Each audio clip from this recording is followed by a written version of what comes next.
अस्सलाम वालेकुम रहमतुल्लाहि व बरकातुहू। मेरा नाम डॉक्टर नासिरुद्दीन ख़ान है। मैं कंसल्टेंट प्लास्टिक सर्जन हूँ, FCPS इन प्लास्टिक सर्जरी। मेरी speciality, I am also a cleft surgeon. कटे हुए होंठ और कटे हुए तालू के ऑपरेशन जो है वो मैं करता हूँ। एक हमारी NGO smile train American based है, जिनके साथ मिलके मैं उनका पार्टनर हूँ। और यहाँ मुर्शिद हॉस्पिटल के अंदर जो है वो कटे हुए होंठ और तालू के बच्चों के ऑपरेशन जो है वो कर रहा हूँ। इनमें 3 महीने की उम्र में हम जो कटे हुए होंठ के बच्चे होते हैं उनके ऑपरेशंस करते हैं, और 10 महीने से 12 महीने की उम्र में तालू के ऑपरेशन करते हैं। अच्छा, इसमें हम अवेयरनेस के लिए बताते भी हैं और डॉक्टरों को भी अपने बताते हैं कि अगर ऐसा कोई बच्चा कटे हुए होंठ और तालू का पैदा हो तो उसको पहले ही हफ्ते के अंदर जो है ना वो हमारे पास भेज दें, क्योंकि प्लास्टिक सर्जन उनको फिर मुकम्मल तरीके से गाइड करता है कि अगर कटे हुए होंठ हैं और बहुत चौड़ा कटा हुआ होंठ है तो पहले ही हफ्ते के अंदर, क्योंकि चेहरे की हड्डियाँ, बोन्स, कार्टिलेज सब सॉफ्ट होती हैं, तो पहले हफ्ते से ही उसका इलाज शुरू हो जाता है और हम ऑर्थोडोंटिक्स के पास उसको भेजते हैं ताकि वो जाके और उसका जो प्री मैक्सिला निकला हुआ होता है, एल्वियोलर आर्च जो है बड़ी वाइड होती है, उसको कोलैप्स करने के लिए वो फिर अपना ट्रीटमेंट शुरू करते हैं, जो कि 3 महीने तक चलता है। तो 3 महीने में हमें फिर उसका होंठ बनाने में बड़ी आसानी हो जाती है। फिर हम उनको, माँओं को बताते हैं कि दूध सिर्फ तुमने अपना ही पिलाना है, कोई दूसरा दूध नहीं पिलाना।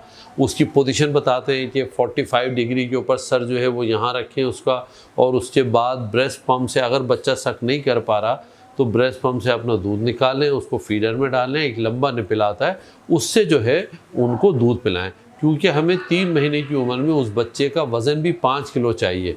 5 किलो वज़न होना चाहिए, 10 ग्राम हीमोग्लोबिन होना चाहिए उसकी, और 10 हफ्ते के लिए, हाँ 3 महीने तो मैंने बता ही दिया आपको, वो होना चाहिए। तालू का ऑपरेशन जो है वो हम 10 महीने की उम्र में करते हैं। 9 महीने में भी अगर 5 किलो वज़न उसका है और बच्चा फिट है तो उस वक्त भी कर सकते हैं, क्योंकि तालू का ताल्लुक बात करने से होता है।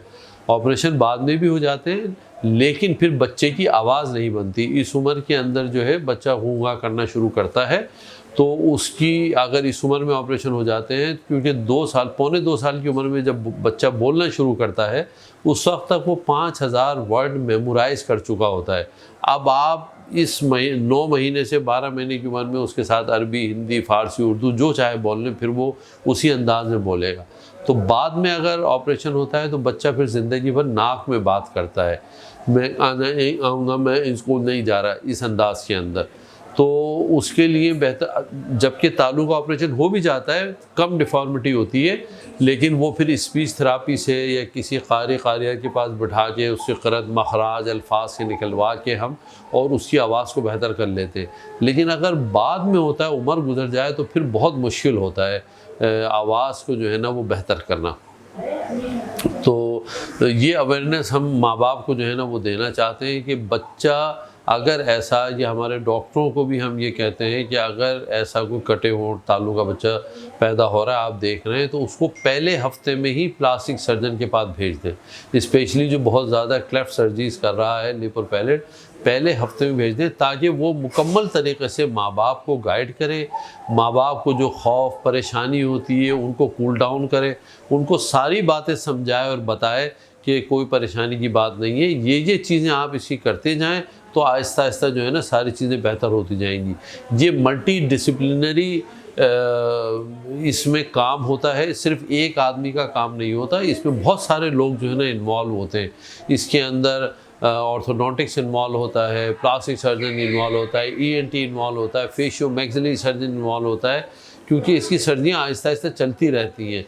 अगर मैक्सिला या उसका मैंडिबल का कोई काम करना होता है तो वो बाद में फेशियो मैक्सिलरी सर्जन करता है, नाक का कोई काम करना है हड्डी का तो वो एडल्ट एज में जाके करते हैं।